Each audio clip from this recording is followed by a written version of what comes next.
Hello students, welcome you all in Bishop Academy online classes. Students, today in this video, now we will study about chapter 5, and chapter 5 is principle of inheritance and variations, and it is the part 1, chapter 5. Students, it is the totally related to previous chapter because you already studied about reproduction in chapter 1 to 4, means the unit reproduction. Because you already studied about the reproduction, and reproduction is the bridge of heredity. You should firstly know about what is the heredity, or also called inheritance, and what is the variation. So in this video we will study about principle of inheritance and variation. Principle of inheritance and variations, which was firstly proposed by, or firstly gives its idea of how the parental characters transmit from generation to generation by Gregor John Mendel, who is also known as father of genetics and man of the science, man of the God. Gregor John Mendel, man of science, man of God, because it proposed, it says that by his principles how the parental character transmit from one generation to another generation. So and Mendel's experimental plant was Pisum sativum garden pea plant. And why he chose the garden pea plant for his experiment? Because it has many characters, many type of characters, क्योंकि इसमें कई तरह के characters से traits थे. So Mendel choose the garden pea plants, garden pea plant Pisum sativum, क्योंकि pea plant की भी बहुत सी वैरायटी पाई जाती है. So firstly we should know about what is genetics. इसको पढ़ने से पहले हमें ये जानना होगा कि जेनेटिक्स है क्या. तो genetics is a branch of science और branch of biology in which we study about the pattern of inheritance. हम इनहेरिटेंस के पैटर्न को पढ़ते हैं, ठीक है. इसी को कहते हैं क्या हम, genetics. It is a branch of biology और साइंस, जिसमें कि हम pattern of inheritance means how the character are pass from generation to generation. क्या रीजन है कि पेरेंट के जो कैरेक्टर्स होते हैं वो अगले जनरेशन में पास होते हैं. अगर हम इसमें देखेंगे, it is already given in your NCERT books, कि have you ever wondered how the why an elephant always give birth to a baby elephant. क्यों एक एलिफेंट जो है एलिफेंट को ही बर्थ देता है, ये क्वेश्चन है. और why a mango seed form only mango plant, क्यों नहीं मैंगो लगाते हैं और इसकी जगह पर कुछ और तरह का एप्पल का प्लांट हो जाता है. क्या इसका रीजन है? आखिरकार ये क्वेश्चन ये पीपुल्स के माइंड में आया होगा, अर्ली पीपुल्स के माइंड में ये क्वेश्चन आया होगा सर्टेनली, लेकिन इस पर किसी ने सोचा नहीं. गिवन फिर दिया है कि given that they do are the offspring identical to their parents. क्या रीजन है कि जो ऑफस्प्रिंग होते हैं वो अपने पेरेंट के क्या होते हैं, आइडेंटिकल होते हैं. इसका क्या रीजन है? और do they show the differences in some their characteristics, क्या उनके अंदर कुछ कैरेक्टरिस्टिक फीचर्स पाए जाते हैं. सिबलिंग्स का मतलब यही होता है, उसके बारे में भी इस चैप्टर में भी बताएंगे. सिबलिंग्स का मतलब होता है कि the organism which are produce from the same parent. ऐसे कह सकते हैं कि एक पेरेंट है, फादर मदर है, और उनके जितने भी बच्चे हैं दे आर कॉल्ड सिबलिंग्स. वो आपस में क्या होंगे, सिबलिंग्स होंगे. ठीक है, जीनोमिक्स इन्फॉर्मिक्स यही है. यहाँ पर दिया है कि हाफ कैरेक्टर फादर के आते हैं, हाफ कैरेक्टर फीमेल फीमेल्स के मदर्स के आते हैं। मैन के पास जो है एक्स और वाई क्रोमोसोम्स होता है, और फीमेल के पास से क्या एक्स क्रोमोसोम्स होता है। तो पढ़ ही चुके हैं सेक्स डिटर्मिनेशन में, जेनेटिक्स में भी पढ़ेंगे इसमें डिटेल, ठीक है, कि your genome contain all the instructions for you to grow throughout your lifetime, and these instructions are pass down from your mother and father. तो parental character pass from generation to generation, यही है क्या, heredity. और हम इसमें एक और चीज़ दिया है उसके पहले समझने के लिए, हैव यू एवर दिया कि given that two offspring identical to your parents are they show the differences in some of their characteristics. यह एनसीईआरटी की लाइन है। Have you ever wondered why the siblings, siblings के बारे में just बताए हैं कि एक ही पेरेंट्स से प्रोड्यूस होने वाले जितने उसके ब्रदर सिस्टर्स होते हैं उसको हम क्या कहेंगे, सिबलिंग्स कहेंगे। Means the organism which are produces from the same parent, तो they are called offspring, they are called siblings. Sometimes look so similar to each other, siblings सब एक जैसे दिखाई देते हैं, कभी कभी उनमें डिफरेंस आता है। तो जो डिफरेंस आता है वह है क्या, वेरिएशन। हम पहले अभी इस चैप्टर के ही बारे में बता रहे हैं, principle of inheritance and variation. Variations का सेंस होता है क्या, differences which are found in the siblings और नेक्स्ट जनरेशन ऑफ स्प्रिंग में जो भी डिफरेंसेस पाए जाते हैं, which are differ from their parent, it is called variation.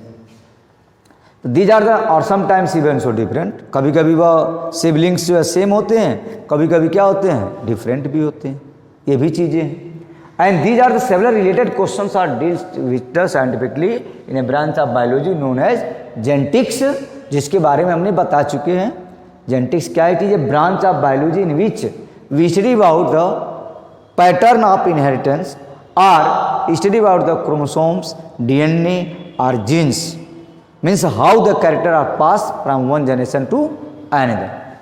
अब देखते हैं this subject deals with the inheritance. Inheritance is the process by which the characters are pass from parent to their progeny and it is the basis of heredity. यह heredity का base है, ठीक है। And variation is the degree by which the progeny differ from their parents, differ from their parents, यह है क्या, variation.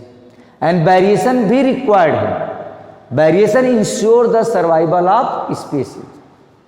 अब ये क्वेश्चंस बनता है कि why variation ensure the survival of species. Suppose करो एक फील्ड क्रॉप है, उसमें सेम टाइप के सब प्लांट्स हैं, ठीक है, सेम टाइप के प्लांट है, एक ही हाइट के प्लांट्स हैं, लेकिन वेरिएशन के थ्रू उसी में से कुछ क्या हो गए, टाल हो गए, ठीक है। अब टाल हो गए तो वह एक वेरिएशन है, क्योंकि differences are seen in the population or individuals are in organism, it is called variation.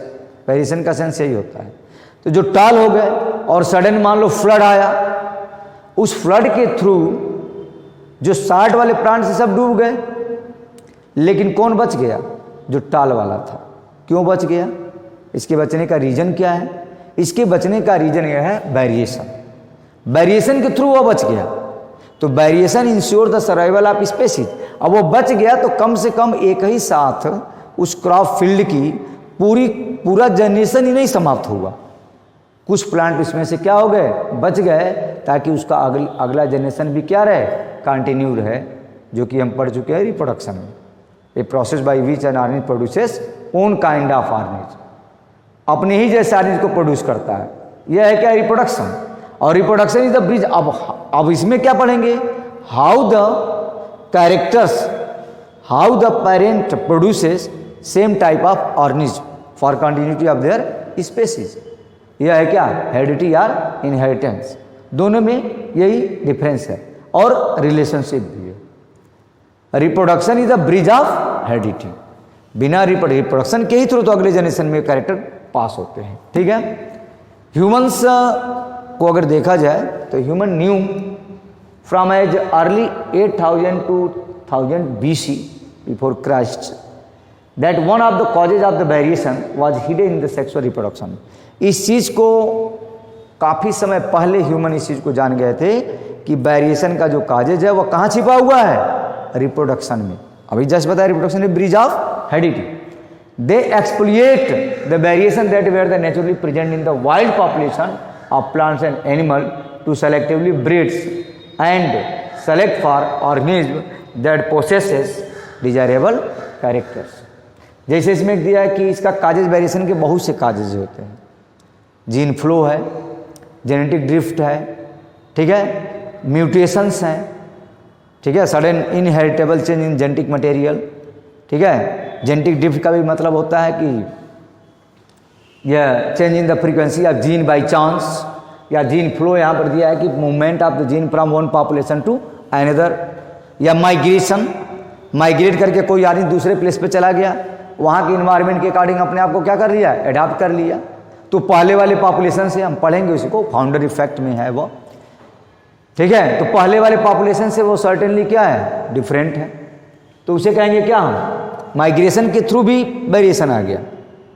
एक ही पॉपुलेशन से वो प्रोड्यूस हुए, लेकिन उसमें से कुछ क्या किसी न किसी रीजन से किसी दूसरे एरिया में चले गए, जियोग्राफिकली आइसोलेशन उनका हो गया, तो they causes the variation and variation ensure the survival of species. हो सकता है उस एरिया में गए, वहाँ के इन्वायरमेंट के अकॉर्डिंग हमने आपको अडाप्ट कर लिए, और ये पहले वाले पॉपुलेशन वाले अपने इन्वायरमेंट के अकॉर्डिंग नहीं अडाप्ट कर पाए, तो कम से कम वेरिएशन के थ्रू उस स्पेसीज का एग्जिस्टेंस जो है, अस्तित्व उसका बना रहा, ठीक है। तो वही पे दिया कि pollen being blown in the destination and people moving new cities or countries important sources of genetic variation. यही बताया एक्चुअली पॉलन जो ग्रेन्स होते हैं वो काफ़ी दूर तक डिस्टेंस तक जाते हैं, ठीक है, और क्या पॉलिनेशन के प्रोसेस को कंप्लीट करते हैं, नए तरह के वेरिएशंस आते हैं अकॉर्डिंग टू नीड्स।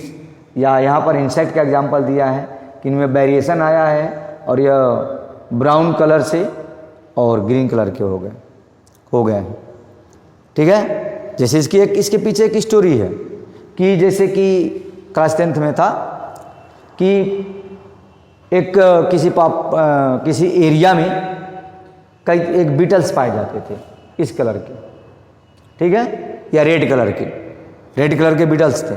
बीटल्स का मतलब स्मॉल इंसेक्ट होते हैं जो लीव्स पर पाए जाते थे, और उनका जो प्रेडेटर था वो उनको बहुत आसानी से वॉच कर लेता था और उनको खाता जाता था। एक समय ऐसा आया कि धीरे धीरे उनका पॉपुलेशन क्या होने लगा, कम होने लगा, लेकिन सडन इन्वायरमेंटल चेंजिंग के वजह से या इन्वायरमेंट में अडॉप्ट करने की वजह से उनके अंदर क्या आ गया, कुछ के अंदर वेरिएशंस आ गया, and some are change into the from red to green, वो ग्रीन में चेंज हो गए। तो ग्रीन में जो चेंज हो गए उनको उनका जो प्रेडेटर क्रो या अदर जो प्रेडेटरी जो बर्ड थे वो उनको देख नहीं पाते थे। क्यों? क्योंकि वेजिटेशन भी ग्रीन है और वहाँ पर वो ग्रीन कलर के बीटल्स भी हैं। तो ग्रीन कलर के जो बीटल्स थे उनका पॉपुलेशन क्या होता गया, ड्यू टू द वेरिएशन बढ़ता चला गया, और जो रेड वाले थे वो धीरे धीरे क्या हो गए, समाप्त हो गए। तो variation ensure the survival of species. हम इस चैप्टर में इसी चीज़ को पढ़ना है हमें कि principal of inheritance and variation. Introduction में ज़्यादातर चीज़ों को बता देते हैं। देखो इंट्रोडक्शन बहुत ही इंपॉर्टेंट होता है स्टूडेंट्स के लिए। इसका रीज़न है कि जब हम इंट्रोडक्शन में पूरे चैप्टर की एक समरी पढ़ लेते हैं तो आगे चैप्टर्स में हमें समझने में डिफ़िकल्टी फील नहीं होती, क्योंकि हमारे माइंड में ये चीज़ रहता है, स्टूडेंट्स के माइंड में ये चीज़ रहता है कि what is the meaning of variation and what is the meaning of the inheritance और हेरिडिटी। और उस पर आगे जितनी चीज़ें पढ़ेंगे ऑलरेडी पहले से माइंड में वो बना रहता है। समझ में आ गया?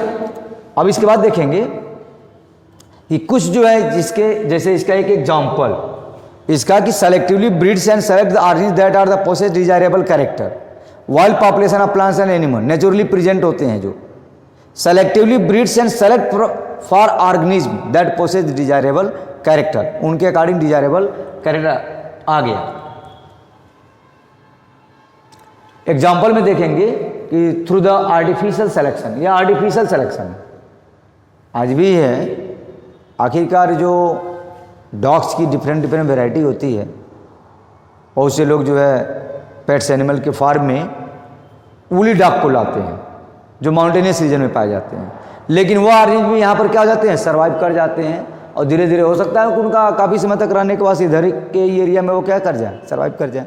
तो एक तरह से वो क्या हुआ, आर्टिफिशियली सिलेक्शन, वो अपने आप नहीं आए, उनको लाया गया। इसमें देखो डॉग की कई वैरायटी है और यह आर्टिफिशियल सिलेक्शन की वजह से हुआ है। प्लांट्स में भी है। आज हम कैबेज की डिफरेंट वैरायटी जो देख रहे हैं, ब्रोकली है, केले है, केले का मतलब बनाना नहीं, केले एक वैरायटी है किसकी, कैबेज की। कॉलीफ्लावर है, ठीक है, या ये कैबेज का मतलब जो पत्ते गोभी होता है, कॉलीफ्लावर जो फूल गोभी फ्लावर जिसमें है, तो यह किस वजह से हुआ है। या ब्रोकली है। तो these are the different variety of cabbage, but they are produce by the farmers of different region of country by the artificial selection. Artificial selection के थ्रू आया है, ठीक है। या यह नेचुरल सिलेक्शन है। नेचुरल सिलेक्शन का मतलब ये जिराफ की नेक क्यों बड़ी हो गई, यह नेचुरल सिलेक्शन है। इसने अपना प्रयास किया अपने आप को सर्वाइव करने के लिए। लैमार्क के हाइपोथेसिस में है, यह पढ़ेंगे भी, लेकिन वह इवोल्यूशन में पढ़ना है हमें, कि इसकी जो नेक है वो क्यों बड़ी हो गई, क्योंकि जिस एरिया में वह रह रहे थे वहाँ का वेजिटेशन काफ़ी हाइट पर था और इनका साइज जो था वो छोटा था। लेकिन एक कॉन्शियस इफोर्ट किए इनके एंसेस्टर ने, वो उसको पाने का प्रयास किए, तो अगले जनरेशन की नेक कुछ और बड़ी हुई, फिर अगले जनरेशन में कुछ और बड़ा हुआ, फिर अगले जनरेशन में कुछ और बड़ा हुआ। ऐसे करते करते आज कंडीशंस ये है कि नेचुरल सिलेक्शन की वजह से आज जिराफ की नेक जो है काफ़ी टॉल है, ठीक है। तो ये नेचुरल सिलेक्शन है और ये आर्टिफिशियल सिलेक्शन है। उसी चीज़ को बताया है कि डोमेस्टिकेशन के through from the ancestral wild cow, जैसे कई तरह के wild cow have well known Indian breeds में साहिवाल जैसे हो गया।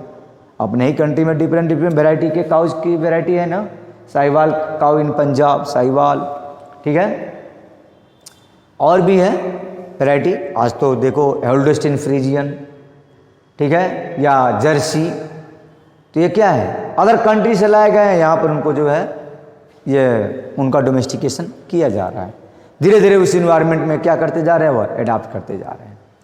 We must however recognize that through our ancestor knew about the inheritance of characters and variation that had very little idea about the scientific basis of this phenomena।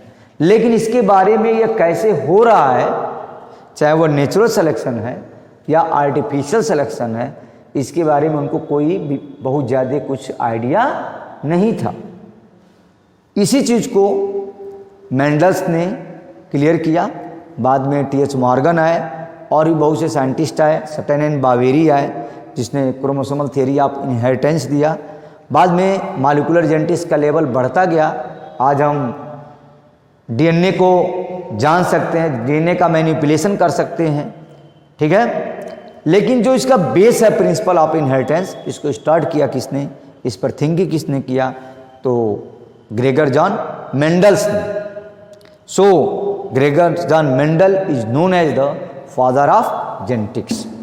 अब genetics को भी word जो है उसको सबसे पहले जो दिया था 1906 में, वह थे डब्ल्यू बेटसन। ये इनका डायग्राम है, फोटोग्राफ है।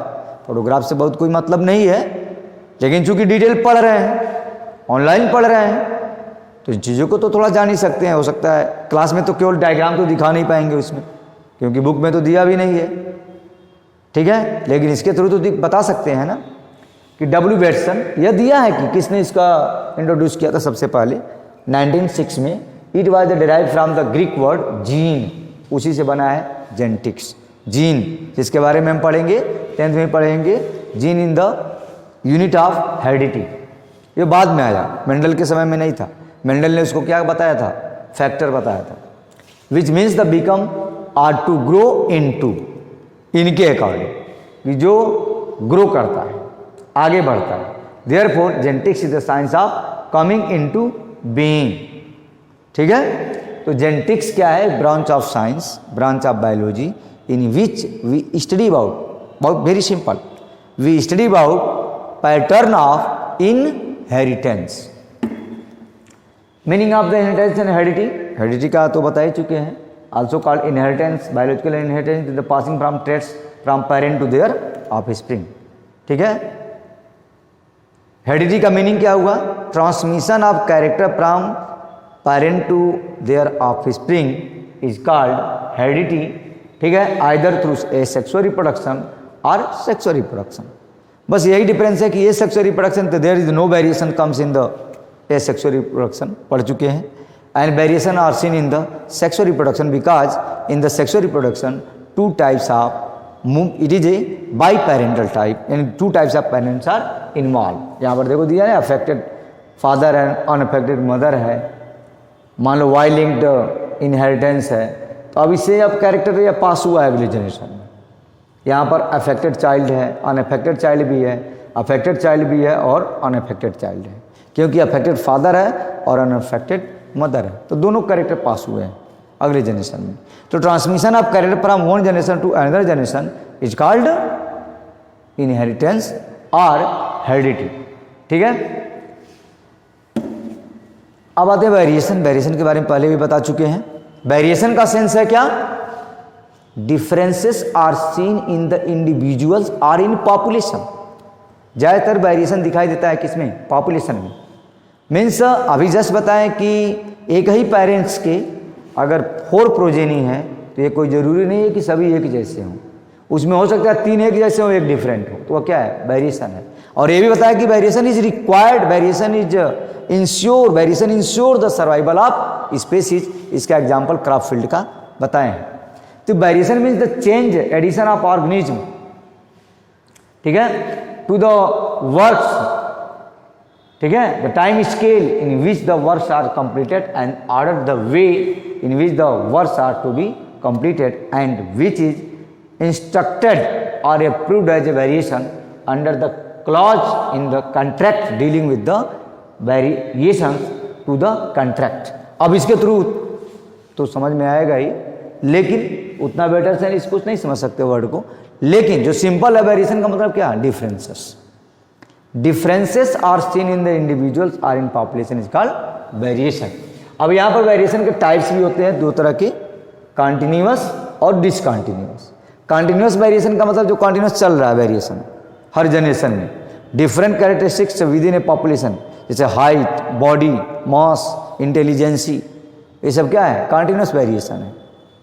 और डिसकॉन्टिन्यूअस का मतलब जो कभी कभी दिखाई देता है। और कुछ ऐसे वेरिएशन होते हैं जैसे हाइट हो गया, बॉडी का मास हो गया, अदर है इंटेलिजेंसी है, वो कॉन्टिन्यूअस जो जा रहा है। और ये जो हो गया discontinuous, blood group, tongue roll, ear lobes, तो ये डिसकॉन्टिन्यूअस, ये डिसकॉन्टिन्यूअस, ये कॉन्टिन्यूअस होता है वेरिएशन, और ये कभी यह जो है डिसकॉन्टिन्यूअस फॉर्म में है, मीन्स ये चेंज नहीं होता। ये अगर ब्लड ग्रुप फादर में है तो अगले जनरेशन में सर्टेन नहीं जाएगा। लेकिन ये क्या है? कॉन्टिन्यूअस का मतलब है कि हाइट, बॉडी, ये सब क्या हो सकता है? चेंज हो सकता है। तो 2 तरह के होते हैं variations, continuous and in discontinuous, ठीक है। Okay students, if you have any doubts you can contact me on Google Classroom. Okay, thanks.